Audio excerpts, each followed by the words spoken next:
ये श्लोक है। उपासक के हृदय में ये श्लोक संपूर्ण सहचरी भाव को प्रदान करने वाला है। श्री हित सजनी स्वरूपा आचार्य चरण कह रहे हैं कि उच्छिष्टामृत भुक्त वैव, आपके अधराशों का मिश्रण हो चुका है। जिस महामहिमा में भोग में वो मैं उच्छिष्ट पाऊं, इसकी चर्चा हो चुकी। प्रसाद से समस्त इंद्रियां पोषित होती है। रसिक उपासक की कोई भी ऐसी वृत्ति सुख की नहीं जो प्रियालाल के प्रसाद से बिलग हो। सब प्रियालाल को अर्पित किए हुए प्रसाद से ही उसका पोषण होता है, एक एक वृत्ति का। दूसरी महामहिमामय बात, हमारी श्रवणेंद्री सदैव आपके ही यश का श्रवण करे। आपके यश का, जब तक श्री जी का नाम, श्री जी का धाम, श्री जी का रूप, श्री जी की लीला हमें न दिखाई दे, तब तक वो ग्रंथ नहीं, वो पंथ नहीं, वो धाम नहीं, वो महिमा नहीं, हमारी श्रवणेंद्रिय में नहीं तो श्रवण फूटो जो अन सुनो श्री राधा जस बैन, मेरे कान फूट जाए, जो प्यारी जू जहां ना हो वो बात मुझे सुनने को मिले, तो मेरे कान फूट जाए। हम जिन श्री कृष्ण की उपासना करते हैं वो राधा आराधितो, वो श्री लाडली जी की आराधना में तत्पर हैं। राधा चित्त प्रमोदकः, श्री किशोरी जी के चित्त को आह्लाद कैसे पहुंचे, ये सारी चेष्टा वो करते रहते हैं। राधा चरण विलोडित रुचिर शिखंडम, श्री प्रेम विवश होकर लालजू महाराज किशोरी जी के महामहिमा में श्री चरणों में मस्तक पधराते रहते हैं। हम जब श्री किशोरी जी के चरित्र की बात करते हैं तो कल चर्चा हुई कि उसमें किशोर जी समाये हुए हैं, क्योंकि किशोरी जी के प्राण किशोर जी, किशोर जी के प्राण किशोरी जी, किशोरी जी की दृष्टि, किशोर जी की दृष्टि, किशोर जी की दृष्टि, किशोरी जी की दृष्टि, किशोरी जी की रुचि, किशोर जी की रुचि, किशोर जी की रुचि, किशोरी जी की रुचि। एक प्राण, एक दृष्टि, एक रुचि, एक वय, एक स्वभाव, एक चाव। पर श्री राधा जुग चरण निवास सहचरियों की स्थिति कहां है? श्री किशोरी जी के गोरे चरणारविंद में। हम चरित्र वही सुनेंगे जिसमें हमारी लाडली जू का महल श्री वृंदावन धाम, या उन महल की उपासना में तत्पर वो रसिक जन, रजरानी, यमुना जी, लता परिकर, ये सब जो हमारी प्रियाजू से संबंधित नहीं, वो हमें ग्रंथ नहीं, वो पंथ नहीं, वो धाम नहीं। कल चर्चा हुई। अब आगे और महामहिमामयी बात कह रहे हैं श्री हिताचार्य चरण। अब ये अंतःकरण का विषय है जो वर्णन कर रहे हैं कि हम संपूर्ण हृदय से स्मरण करें। संपूर्ण हृदय, हमारी बुद्धि निश्चय करे, हमारा मन मनन करे, हमारा चित्त चिंतन करे और हमारा अहम इस ठसक में भर जाए। किसके ठसक में?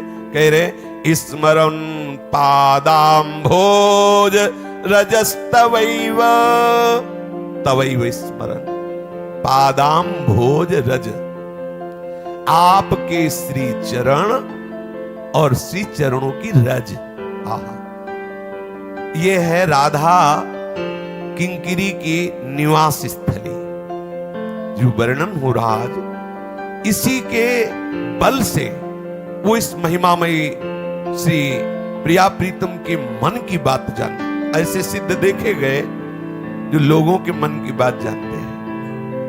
ऐसे कोई बिरले प्रेमी होते हैं जिनको भगवान प्यार करते हैं।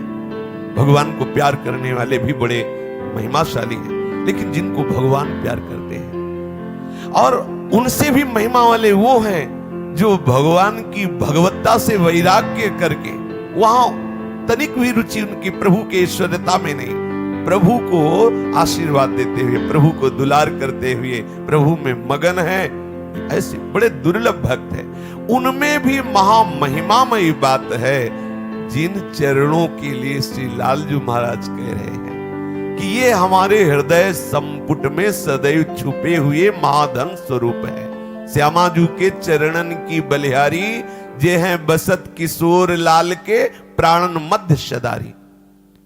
ये किशोर लाल के हृदय के गुप्त धन है।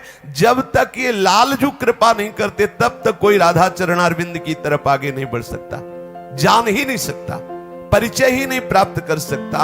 क्योंकि ये जो चर्चा हो रही है, इस चर्चा का मूल आराध्य विषय श्री राधा जुग चरण, श्री किशोरी जी के युगल चरणारविंद। और वो है कहां? बोले श्री श्याम सुंदर ने अपने हृदय रूपी संपुट में छुपा के रखा है। अब आप विचार कीजिए, श्याम सुंदर के चरणों तक की पहुंच तो बड़े बड़े महापुरुषों के लिए भी दुर्लभ कहा गया है, और उनके हृदय में पहुंच हो जाना, और उनके हृदय के इस गुप्त धन में प्रवेश पा जाना। गुप्त धन श्री लाडली जू, श्री लाडली जू के गोरे चरणारविंद। एक श्लोक में श्री आचार्य चरण वर्णन करते हैं कि इन चरणों के प्रति जो भावना है, इन चरणों का जो परिचय है, इन चरणों की जो आराधना है, इन चरणों की जो प्राप्ति है, वो लालजू की कृपा से होती है। ये साम प्रेक्षाम वितरती नवोदार गाढ़ानुरागन मेघ श्यामो मधुर मधुरानंद मूर्तिर्मुकुंदः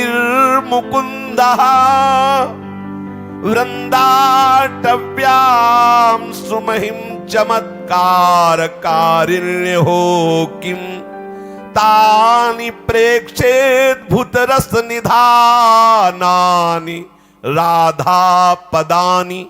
आहा, बड़ी महिमामयी बात है। अनंत जन्मों की भटकन को मिटाने के लिए प्रभु की कृपा से भक्ति प्रारंभ होती है। कोई विशेष सैकड़ों मनुष्यों में कोई एक ऐसे होते हैं जो धर्म से चलना चाहते हैं, धर्म से चलने वाला शास्त्र का स्वाध्याय करता है, शास्त्र सम्मत मार्ग की खोज करता है, शास्त्र के विरुद्ध आचरणों का त्याग करता है, तब वो धर्म से चल पाता है। जब बहुत काल तक धर्मों का पालन होता है, तब उसके हृदय में वैराग्य प्रकट होता है संसार से। वैराग्य जब विशुद्ध होने लगता है तो उसे बोध होने लगता है स्वरूप का, कि हमारा स्वरूप क्या है। ऐसे स्वरूप बोध को कोई बिरले प्राप्त होते हैं।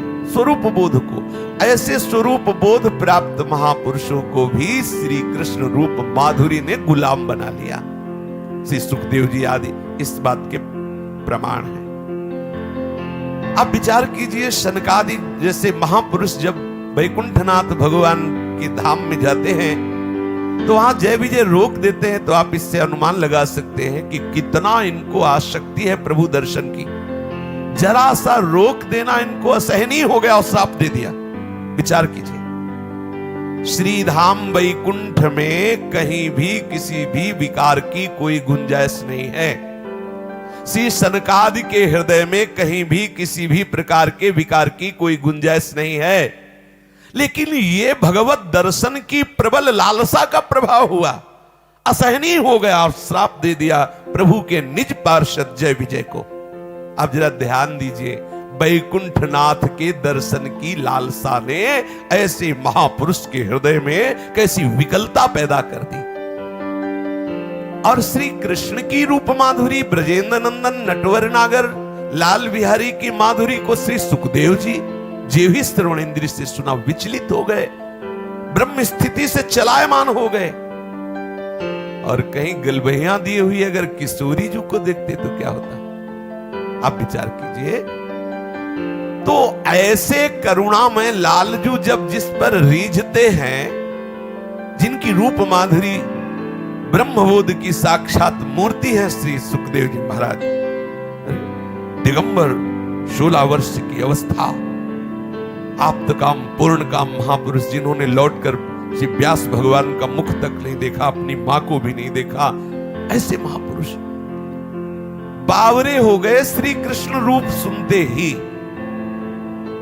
जब किसी के हृदय में ये रूप माधुरी, ये श्री कृष्ण चरण आराधना, ये श्री कृष्ण भक्ति परिपक्व होती है और रंग लाती है, तब ये साम प्रेक्षाम वितरति नवोदार गाढ़ानुरागान। आहा, ये बहुत रसमयी बात है।